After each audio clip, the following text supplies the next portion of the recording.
Sinusuri po ang kalusugan ng elepante si Mali ng ilang kinatawan ng Protected Areas and Wildlife Bureau at ng isang veterinaryo mula po sa Thailand. May ulat on the spot si Marisol Abdraman, exclusive. Marisol? Pia, nandito nga ngayon sa Manila Zoo ang mga kinatawan ng Protected Areas and Wildlife Bureau ng DNR. Kasama po nila ang mga taga Bureau of Animal Industry at ang nabanggit mo nga, isa pong veterinarian at isang animal expert na galing pa po ng Thailand para tingnan nga po ang kondisyon ni Mali dito sa Manila Zoo. Tinignan din Dr. ni Kern Thong-it, isang Thai veterinarian at elephant expert ang kondisyon at kalagayan na magta-39 years old na elepanteng si Mali. Itong si Dr. Thong-it, isang independent expert na kinuha daw ng PAWB para may bigay ng kanyang assessment.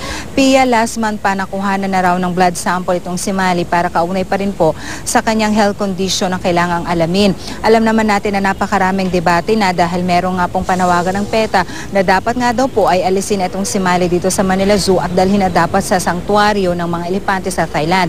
Kaya minabuti rin daw kumuha ng mga taga-PAWB ng eksperto na galing mismo doon sa Thailand na napakatagal na panahon na raw nangangalaga at may expertise nga sa pag-handle o dito sa mga elepante. So pinakain nila ito kanina, tinina ng kanyang mga ipin, ang kondisyon ng kanyang balat, ang kondisyon ng kanyang mga paa at inaasahan nga na magbibigay ito ng kanyang assessment.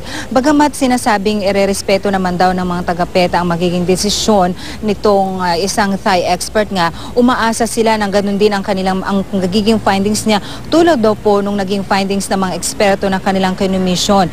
Kung maalala natin, Pia, May nung nakaraang taon, nag-invite na po ang mga taga-PETA ng mga eksperto po na nagpunta mismo dito sa Manila Zoo at tinina ng kondisyon ni Mali at ang kanilang rekomendasyon ay hindi na nga healthy pa na manatili dito si Mali kaya ang kanilang paniwala ay dapat alisin na dito. Pero kasama nga dyan sa mga tumututulpiya ang mga taga-Manila Zoo na ayon sa kanila ay lalo lamang rather magbibigay daw ito ng stress kay Mali yung paglilipat lamang daw niya mula po dito sa kanyang kinaroroonan sa Manila Zoo para mailagay lamang siya sa kahon at mai-transport doon sa Thailand kung saan man daw siya dadalhin. Later, Pia, mga bandang alas 4 in the afternoon, we are expecting na magbibigay na po ng kanyang result ng assessment itong si Dr. Thong-it.